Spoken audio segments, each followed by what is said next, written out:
What's more important, good sound or a good time? Sounding good, having a good time.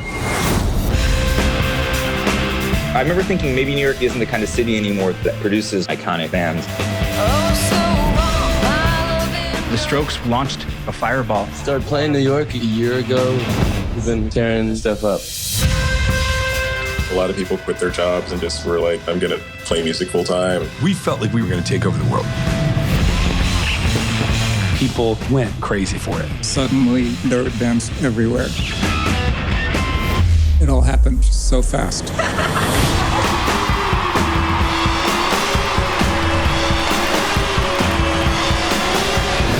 We're ready. Right team? Go team. Hey. Julian was telling me how scared he was. Things were never going to be normal for him again. Being a woman fronting a rock band, I was sensationalized.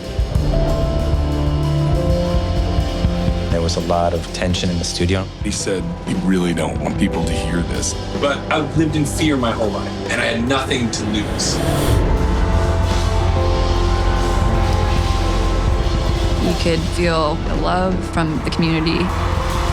You could fail, and it didn't matter. It was about freedom. It became our home. Those years were the big bang of my life.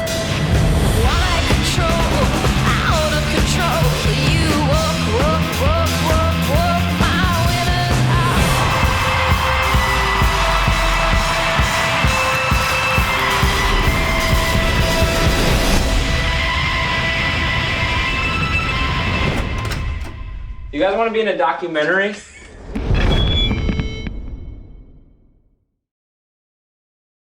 That was the trailer for the feature documentary Meet Me in the Bathroom, and this is Factual America. I'm your host, Matthew Sherwood. Each week I watch a hit documentary and then talk with the filmmakers and their subjects.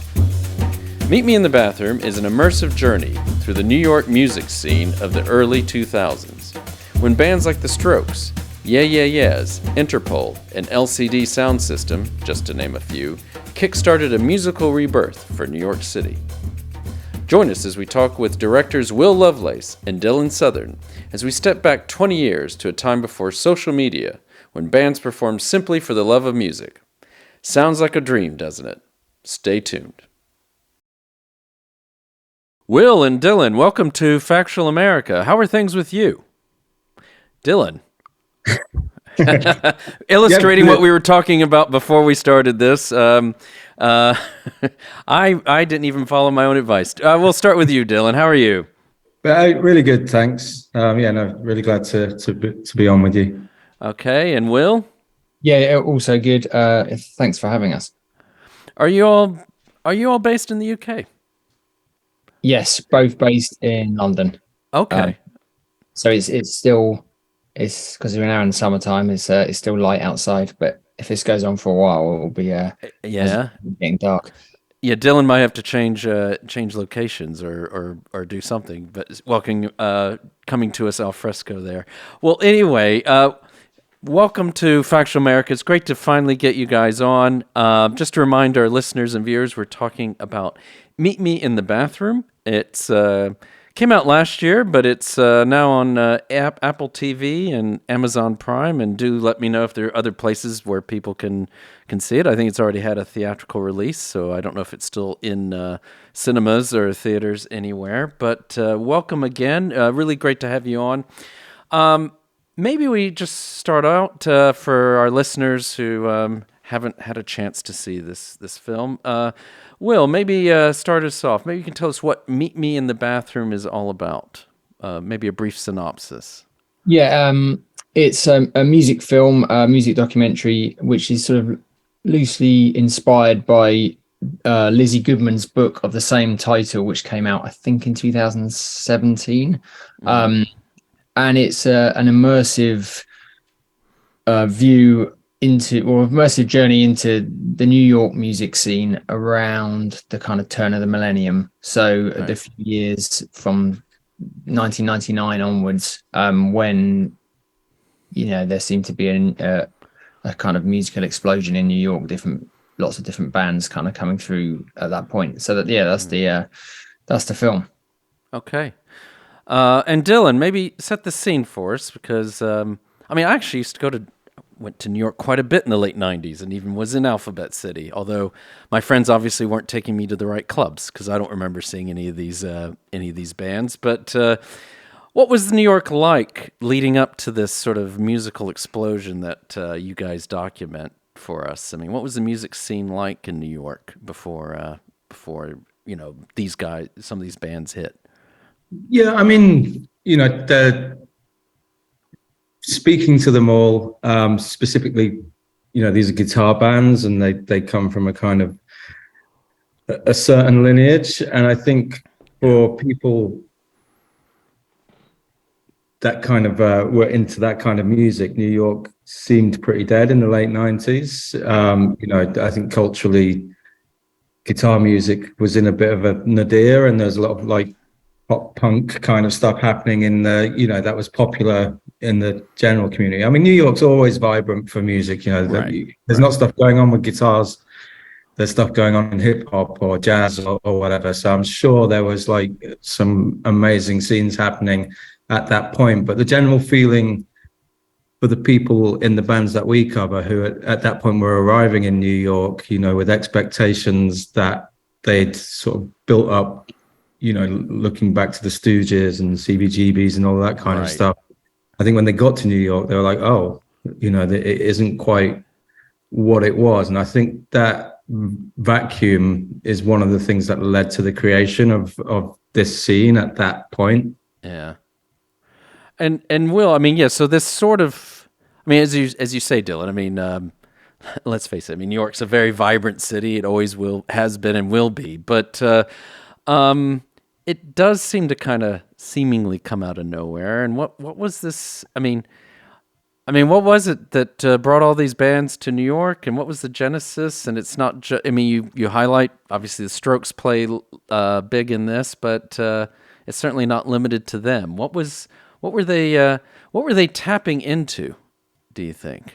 Well, I think Dylan sort of touched upon it there. New York's a city that has that amazing musical history, and so for those bands or those people who came to the city, I'm sure there was some, it was that kind of history that they were thinking about when they arrived there. But it still had the city itself at that point, and this is one of the things that interested us about this period. The city itself was sort of about to change. It was still cheap enough to live in the Lower East Side, right? Which it wouldn't be a few years later. So you had this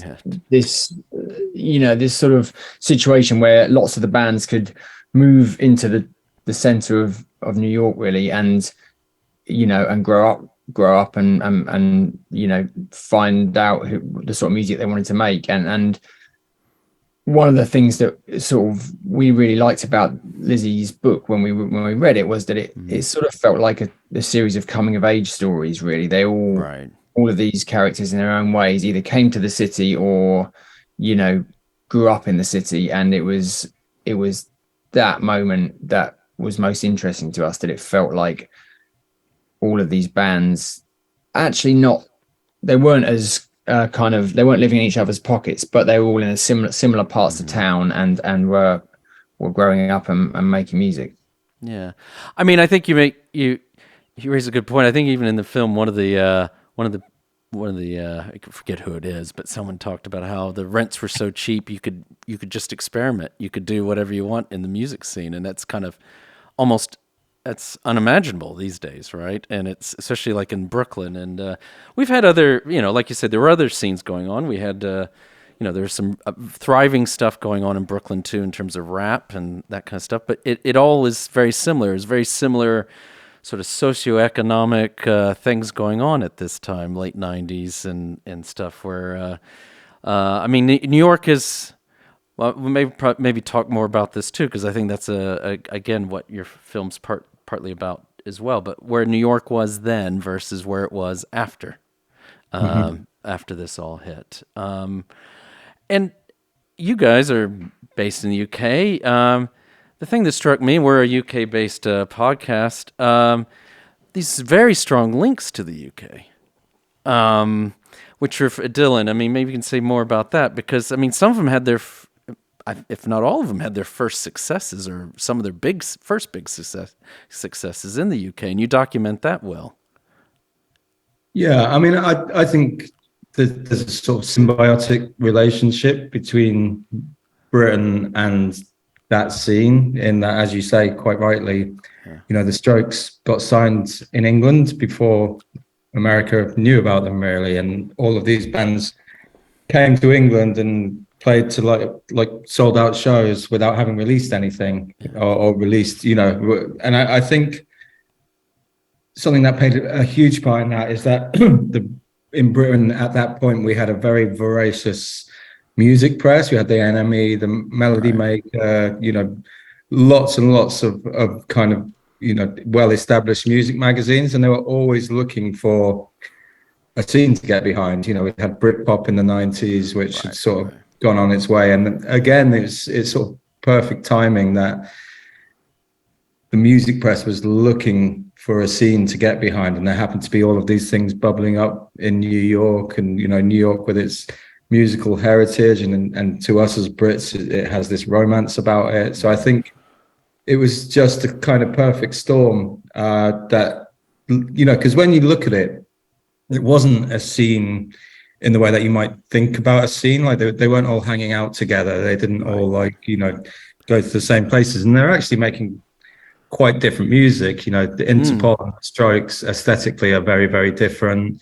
You have the whole kind of art rock thing happening in Brooklyn, and you have James Murphy sort of fusing dance and punk, and they're all kind of different. And I think it was the British music press that kind of like, we can kind of put this together and present it to the world as this New York scene. Yeah, and I think, I guess America's a hard country to break. You know, you can break a city or a region in America, but England, you know, is the size of some American states, and you can, you know, if you break England, then that reverberates back around the world. And I think those bands that were a big deal in New York could suddenly be seen through another, you know, through the prism of the English music press, which kind of then beams back across the Atlantic. Well, you don't need me to confirm this, but I actually moved to the UK in September of 2001. And I hadn't actually even heard of the Strokes, but I land, and like the Strokes are everywhere. I mean, you know, that Is This It cover was everywhere. I mean, talk about a different era. You know, you still had music stores, right? You still had Virgin and HMV and all these places. And that's the album cover you saw everywhere. And it was the posters were everywhere in the Tube and whatnot. And I thought at first they were a British band. Quickly figured out they weren't. But, you know, it's... so yeah, it was it was a very interesting link and dynamic, and it does seem like a long ago era. And I noticed that one thing that you know is in some of the discussions about the film is it's described as the last great romantic age of rock and roll. I think that's even on your website. I've addressed this to both of you. What made it romantic, and what made it great, and what made it the last of the great romantic ages? See, now I think that quote comes from the subtitle of the book. I don't think that right? That originates with us, but okay. Part of what we discussed when we were making this was like, could it ever happen again? You know, given that how much the world has changed in the intervening years, how we consume music, how we, you know, make music, you know,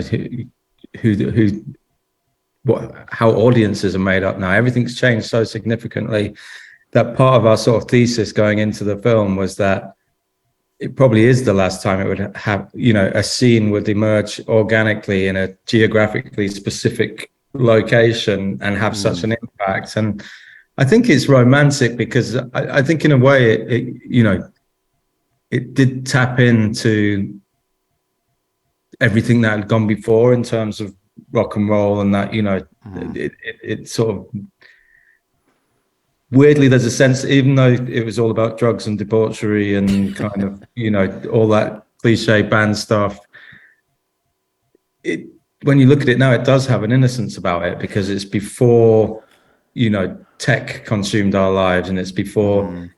It's when bands still had some mystery. You didn't see what they had for breakfast on their Instagram, or know everything about them through Twitter. So I think there's a romance in that kind of mythical aspect of music. The fact that musicians and stars used to be, harder to know than they are now. So that's one aspect. And I also think when you look at the bands in the early days as they are in the film, these are all bands based on friendship and based on kind of, a love of music. And that's quite romantic as well. Of course, they all spiral out of control and fall apart as most bands do. But there is a sense of, and I think the third reason is New York itself. There's an incredible, it's almost like a beacon to creative people or artists because of everything that's gone on there, from, Warhol and the Factory, right, jazz era to everything. There's a romance about the city. And I think we were quite keen to sort of look at that, but also show the reality of it as well. Will, did you want to add anything? No, I think Dylan said it better than I would. I think one thing he said there, which I agree with, is all of these bands, it feels like at the beginning of their careers, when we join them, it feels like they just want to make music. They haven't really got a plan about conquering the world and being huge bands. They just want to make the thing that they want to make, and I think that there's something romantic in that. And obviously they've become incredibly popular, but I don't think. I think in most cases they haven't thought about it at all, and the ramifications of the success that they have, comes as a shock to a lot of them. But I also think it's one of the things that fascinated us about it as a story was that this is all happening in the months before the entire world is going to be looking at New York for a very different reason. And that's something sort of, fascinating that this is happening for all of these people at probably one of the most tumultuous times in the city and America's history. Yeah, I think that's actually gives us a good point to give our listeners and viewers an early break. We'll be right back with Will Lovelace and Dylan Southern, the filmmakers behind Meet Me in the Bathroom. It's on Apple TV and Amazon Prime. Do check it out. You're listening to Factual America. Subscribe to our mailing list or follow us on Facebook, Instagram, or Twitter at Alamo Pictures to keep up to date with new releases or upcoming shows. Check out the show notes to learn more about the program, our guests, and the team behind the production. Now back to Factual America. Welcome back to Factual America. I'm here with Will Lovelace and Dylan Southern, the filmmakers behind Meet Me in the Bathroom. You can find it on Apple TV and Amazon Prime. We were just talking about this romantic era of music, as well as a romantic era for New York. You used a word that I wasn't sure we could use in terms of describing it, but it does seem appropriate at almost an innocent age. As it seems a bit odd given everything that you document on there, but it does feel that way. And so, yes, there are these amazing. I mean, this is all ongoing. And then 9/11 happens, and I mean, you don't necessarily, it's not the kind of doc where it's not a bunch of talking heads talking about, well, this is what I felt like when, the planes hit the towers. But I mean, how did this influence them at all? Any of these bands, or in terms of how they are, or are they just kind of juxtaposed against what was also happening? Obviously, and you show that in terms of what was obviously happening in the world and New York specifically, and what New York went through in those first few years after 9/11. But it's in that sense, besides the music scene, you are documenting the life of a city, aren't you, and the evolution of a city. Will, what is that? No, I think that's exactly what we were doing. I mean, I do think it impacted them all in different ways. In the film, Karen O talks a lot about how it impacted her. We have the Kimmy Dawson track Anthrax, which happened just sort of after the 9/11. That's right. Of the film. And then lots of the artists talk about that kind of shift from Manhattan to Brooklyn occurring at the same time as well. So I think in individual ways they're all deeply affected by it, as was everyone in the city. And we wanted to sort of allow them to say that in their own words, really. Yeah, and I think one of the things that was really fascinating is obviously in the decades since it happened, we've seen kind of 9/11 from every kind of angle possible. And when we read the book in the first place, it was really interesting to see it from the perspective of a creative community, and the impact it had. But as Will mentioned, Karen O from Yeah Yeah Yeahs said that kind of one of the only ways she could deal with the sort of anxiety she felt at the time was the release of performing on stage, and then some of them, the Anthrax, the song that Kimya sings is actually a kind of a reaction to 9/11. There's a lot of an attitude of like people being like, shit, if this can happen in our city, let's just double down and carry on doing the thing that we loved doing, And I think to your other point that this is a document of a city over time. So we knew going in, slap bang in the middle of this story, 9/11 happens, and we can't make a film about New York in this time without kind of dealing with it. So we knew we had to deal with it in a way by showing how it intersected with our story. And one of the most amazing pieces of archive we found was Paul from Interpol on the day of 9/11, who, his friend had filmed them walking the streets as there's still kind of paper from the offices falling, and they're picking up leaflets about giving blood, and you get just, for it to intersect directly with one of the characters in the film, it gave us license to kind of like go there. We didn't just want it to be, and then 9/11 happens. Exactly. I mean, and in terms of this sort of tribute to another time and lost youth, you just mentioned this this incredible archival footage that you've got in this film. I mean, to me, it feels like you were there. I mean, it feels like this documentary. I mean, in fact, I know you have the thing at the beginning where, I forget which band it is, but someone said, "Do you guys want to be in a documentary?" Kind of thing. But I mean, it's amazing. How'd you find this all? Where'd you? I mean, it's incredible. I do feel like you guys were there in 2001 or 99 onwards, and just filming the whole thing. I mean, it would have been easier if we were there ourselves, but I mean, we sort of, when we first read the book and decided to make it into a documentary, we kind of wrote the film and knew of key bits of archive, knew the music videos, knew the sort of obvious stuff, but we didn't. We assumed and hoped that there would be lots of other archive out there, and then that became sort of 2 years of our lives, really, to searching out this stuff and doing it in a quite a DIY way, really, because you can't just go on to an image library and find this stuff. It's like often people like us in their homes who've filmed a gig or had was a photographer who took a load of photographs, or a journalist who did an interview and still had a kind of mini disc recording of that interview. So it was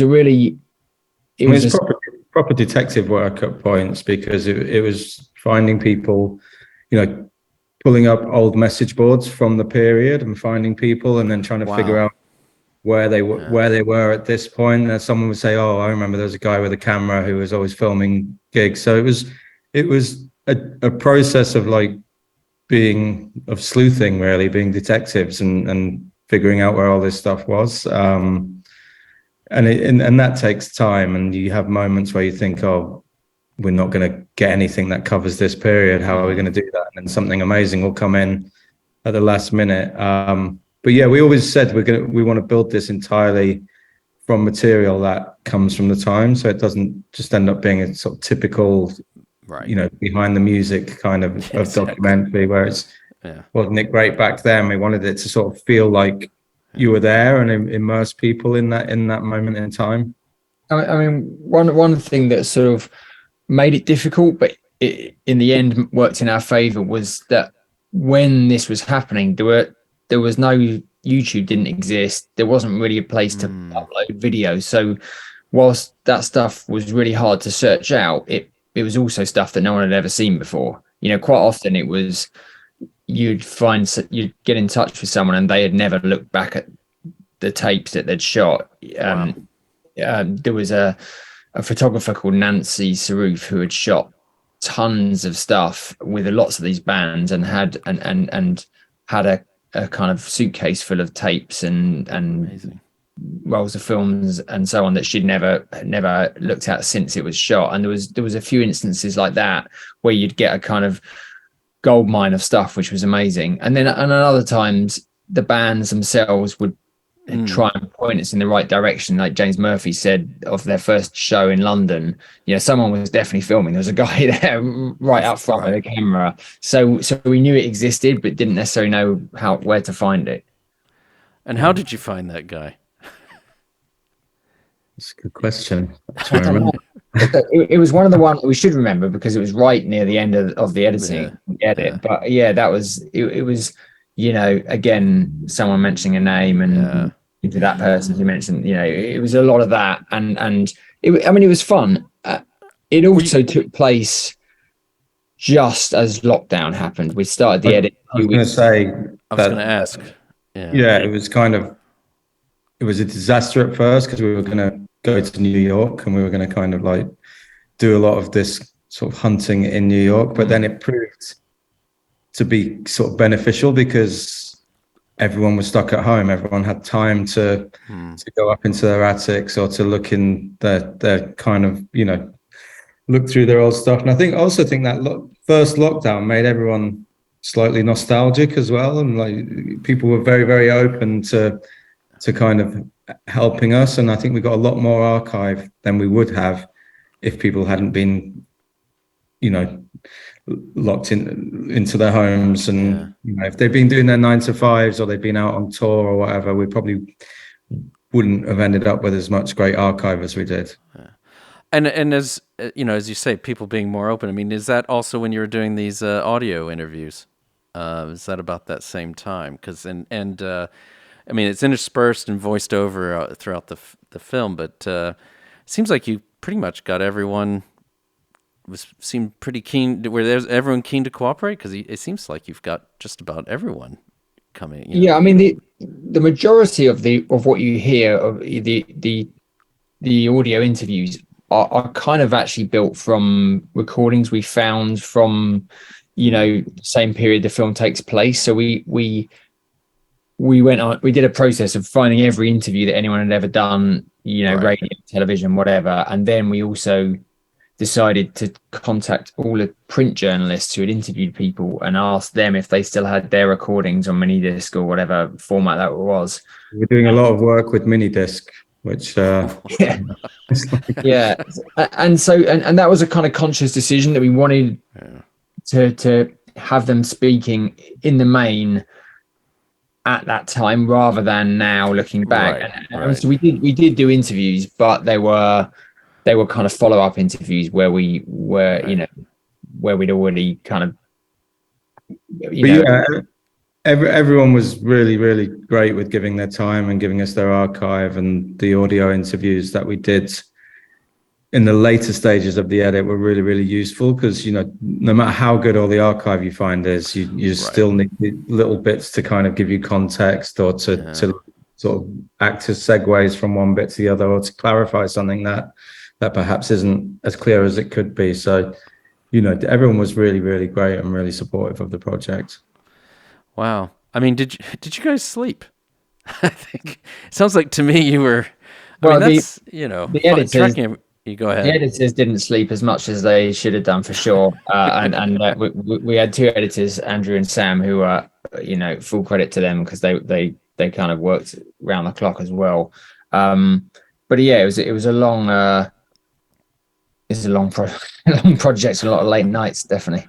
And it was a very different way of working, because we've made, music documentaries before. We made one about Blur, which was, did have talking heads interviews, and it had a live element in that. It was the band's reunion tour, but then it also had archive to tell the band's history. But it was perhaps more traditional documentary. And then the next one we made, Shut Up and Play the Hits, was more of a concert film with documentary elements. So this was the first time we'd worked entirely in archive, and it's such a different process.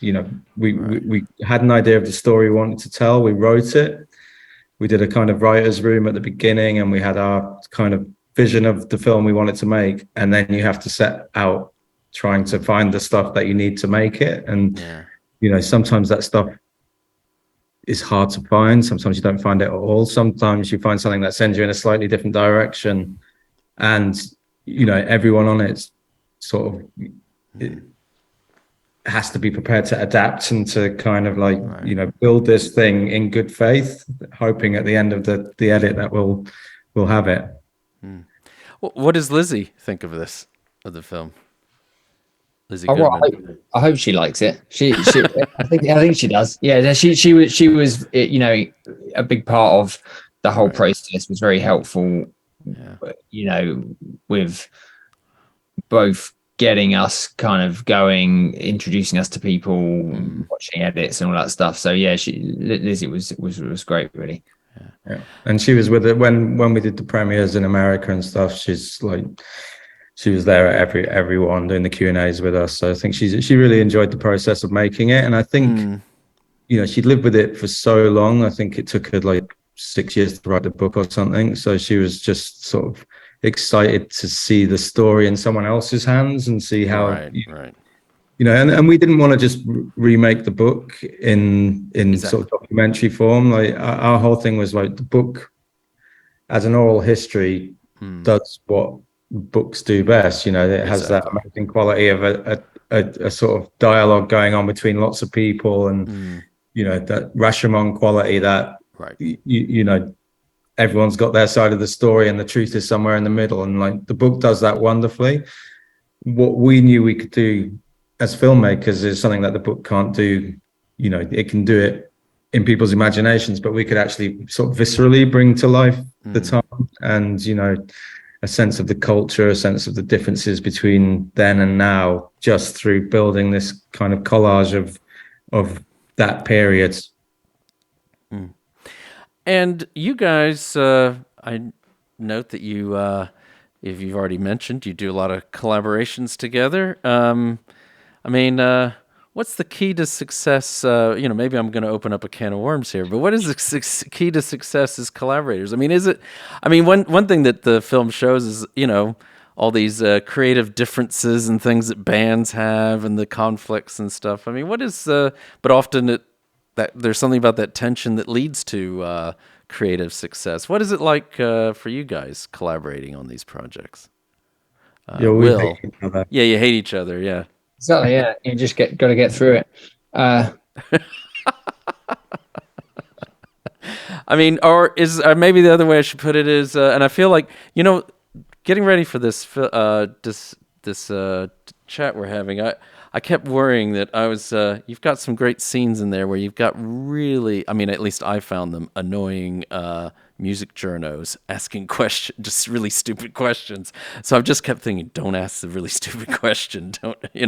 Don't be like one of those guys that you have on there. But what is, you guys are going to keep collaborating? What's next for you guys in terms of projects?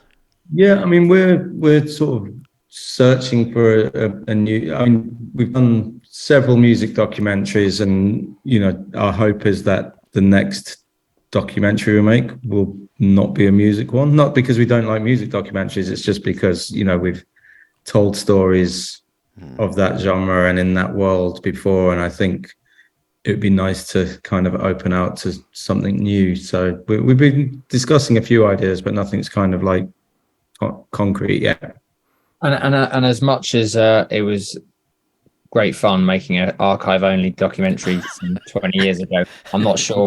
We might wait another 20 years. Exactly, yeah.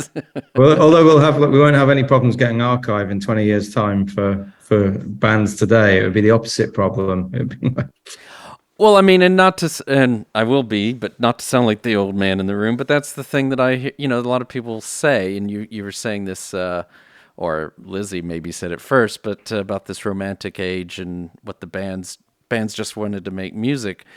I mean, the thing I've heard is that there's a lot of people who, there's a lot of great artists out there, don't get me wrong, and most of these bands I think are still performing, but there are a lot of people who are it's all about, they're thinking first in terms of getting famous and less about music, so it is about getting on Instagram or TikTok. Yeah. So much has changed. 20 years ago, the notion of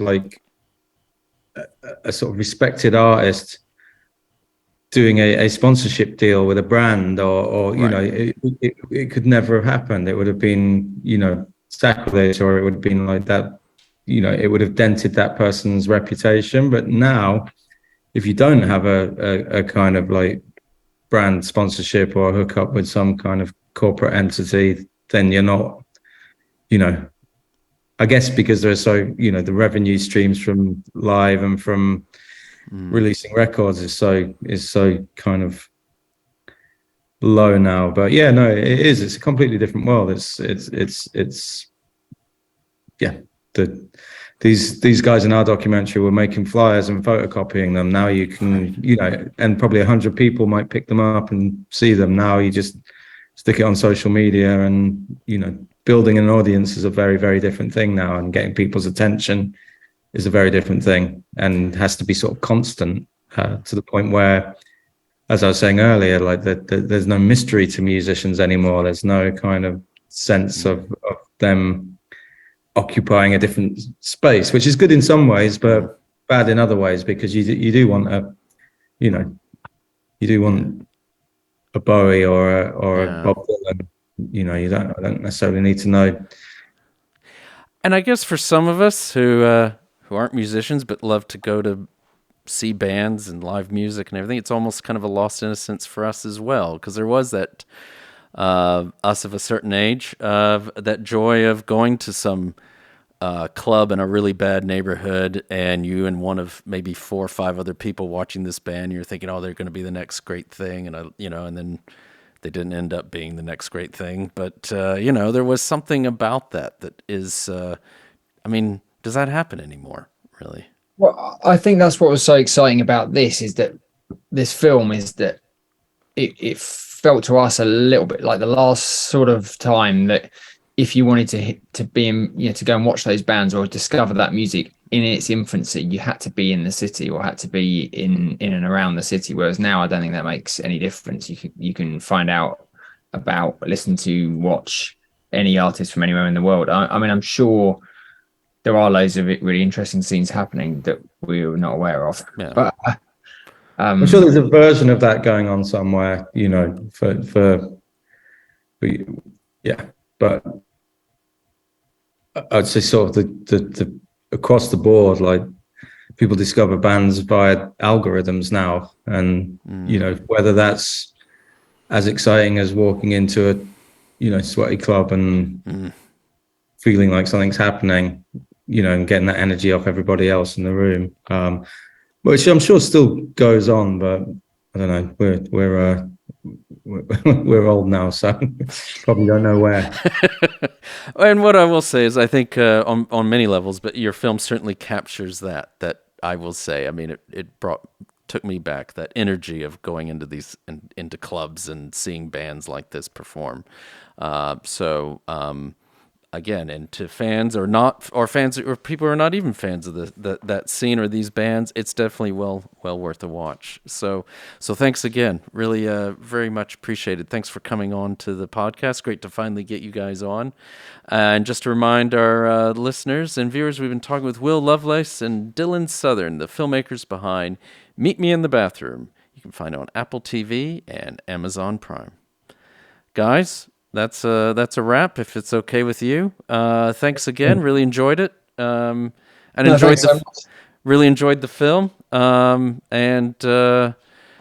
Look forward to, if we haven't scared you away, it may not be a music doc next time, but definitely look forward to the next project and love to have you on again sometime. Brilliant. Thank you so much. All right, Cheers. take care. Thanks a lot. I also would like to thank those who helped make this podcast possible. A big shout out to Sam and Joe at Intersound Audio in York, England. A big thanks to Amy Ord, our podcast manager at Alamo Pictures, who ensures we continue getting great guests onto the show and that everything otherwise runs smoothly. Finally, a big thanks to our listeners. Many of you have been with us for 4 incredible seasons. Please keep sending us feedback and episode ideas, whether it is on YouTube, social media, or directly by email. Please also remember to like us and share us with your friends and family, wherever you happen to listen or watch podcasts. This is Factual America, signing off. You've been listening to Factual America. This podcast is produced by Alamo Pictures, specializing in documentaries, television, and shorts about the USA for international audiences. Head on down to the show notes for more information about today's episode, our guests, and the team behind the podcast. Subscribe to our mailing list or follow us on Facebook, Instagram, and Twitter at Alamo Pictures. Be the first to hear about new productions, festivals showing our films, and to connect with our team. Our homepage is alamopictures.co.uk.